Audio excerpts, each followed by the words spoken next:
So, for all those teachers that are out there, we're delighted to do another interview with a student in order to continue our search to find out what are those factors that help us teachers reach boys and girls of color across the United States.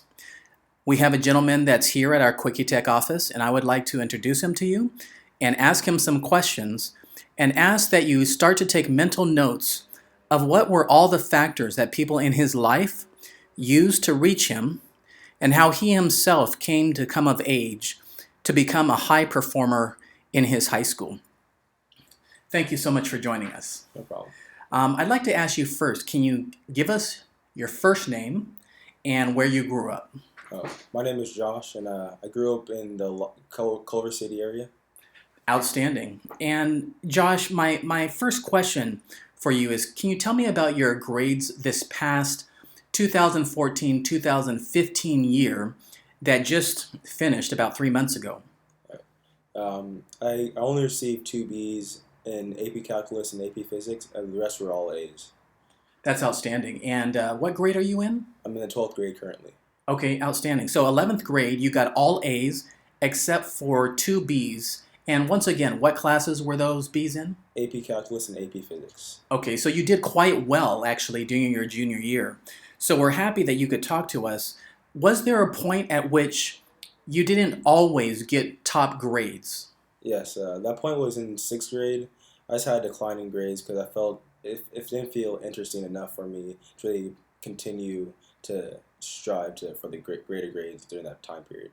Outstanding. And was there a turning point at which point in time your grades started to climb? And if so, what were the factors that contributed to that? Yes, there was a turning point.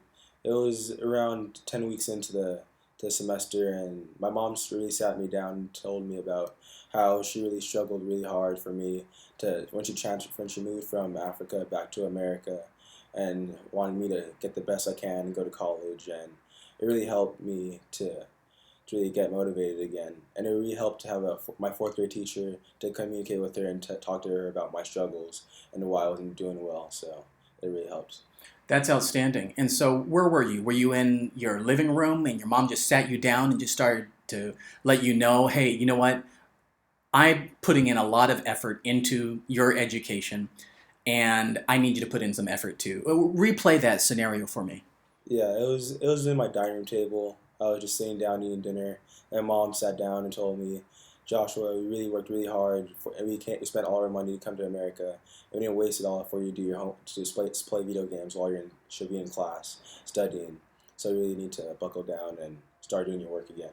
So your parents came here, and after they came to America, how many years were they in America before you were actually born in Los Angeles? It's been about 9 years since they first moved when I was born. Okay, so they had been in America for quite some time already. Yes. Okay, well that's great. So it was that mom's talk, those famous mom talks that really start to change your life around. Well, you know, there's a lot of moms that talk to a lot of their sons, but it doesn't turn them around. So what was it that made you start to function academically much higher than before? Was it your heartstrings were pulled, or do you think those kids who don't have parents from a different country, like let's say your mom was born in Los Angeles, do you think there was a factor there of her having come from a different country that really contributed to that inspiration?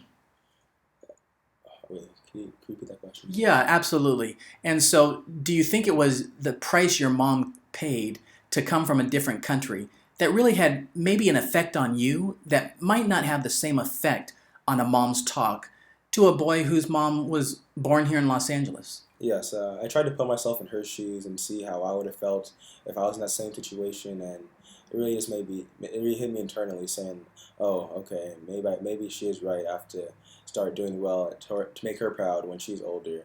I need to take care of her in those later years." Absolutely. Okay, that's outstanding. And so, can you give some tips of what you do to study that started to improve your scores? I mean, did you just put the video games away? Talk about that turning point. Yeah, I just turned off the internet to put my video games away and try to focus on on my studies. 'Cause I didn't have a cell phone to really text anybody or call anyone, so I really just focused on myself and my work and didn't touch anything else until I finished all my homework. Did you have your own room to study in? I know it's a silly question, but there's some families where the child goes home, a student, they're a sixth grader, and they actually have no place in their house to study. Did you have a place to study? No, I didn't really have a place to study. I studied in my dining room table because that's the most quiet area in the house, and then there's a nice, safe little area and open space. Oh, outstanding. And then can you talk about today as a senior, what is the one thing your parents do that either help you with your studies or motivate you to perform well academically? Can you repeat that question? Sure, yeah, I could absolutely repeat that question. This is great. And actually, teachers seeing you think about these questions is actually part of the learning process that teachers have to go through as they connect with boys and girls of color. So this is a good exercise for me. I need to learn how to ask my questions more succinctly. So the question I'm asking you is, what do your parents do to help you perform well in school? Okay, yeah. They really just provide me with everything I need. If I need pencils, they'll get it for me. If I need books, they'll get it for me. They really go out of their way just to try to provide me with anything I really needed to do. Even if it really went to work, take longer hours at work to buy that laptop or buy some book that I needed, sure they would do it for me. That's great. So there's kind of an atmosphere in your home where school is important. Is that right? Yes. Okay. And you have any siblings? I have two older brothers. And are they doing well academically? Not so much. One took classes at SMC, but transferred into Cal State Los Angeles, so that was a benefit. But that was a plus. But my oldest brother, he dropped out of school when he was in 11th grade. Okay. And could I ask, why didn't that same talk that your mom gave to you help your brother? Because I'm sure she talked to your brother too. I think it was because really he was hanging out with the wrong type of friends. He didn't really place himself in the correct environment, and he didn't really have anyone else to really look up to. So, but I looked up to my middle brother because he tried harder and took more classes at college to try to get ahead while he could. That's great. That's outstanding. Do you do any extracurricular activities? Yes, I run cross country. I play basketball, and I'm also part of this group called Determined to Succeed. And it's a group of students similar to me, similar background, and they try the best to go to college and get the best grades they can. That's great. What's it called again? Determined to Succeed. Determined to Succeed. Yes. Outstanding. Who came up with that name? I think she was a fourth grade teacher in Brentwood. Her name was Mrs. Hahn. Oh, wow. Excellent. Good. So then another question I have, can you talk about a specific teacher that you felt really provided an environment, an encouragement, and the skill set to help you do well? Yeah, so it was my seventh grade teacher. He really inspired me because he would share all of his personal stories with us and just made us laugh and entertain us, and really made us feel connected to him in a personal way, as if we're his friends. And he would work hard to give us the material to learn, and we would work hard to get good grades and do well in his class and participate. That's great. What subject did he teach? History. It was history. Okay. Yes. And could you tell he liked history? Yeah, he liked history. He would try to relate old past history to his own life stories. Very nice. That's great. So if you could say anything to the teachers who are listening to this of how to connect with boys and girls of color, what would you say? I would say to try to be more friendly with your students. It's not really about trying to be funny or entertaining. It's just to get to know your students and just to know what they struggle in and what they're better in, and try to accommodate those needs. That's outstanding. And I have just one last question for you, Josh.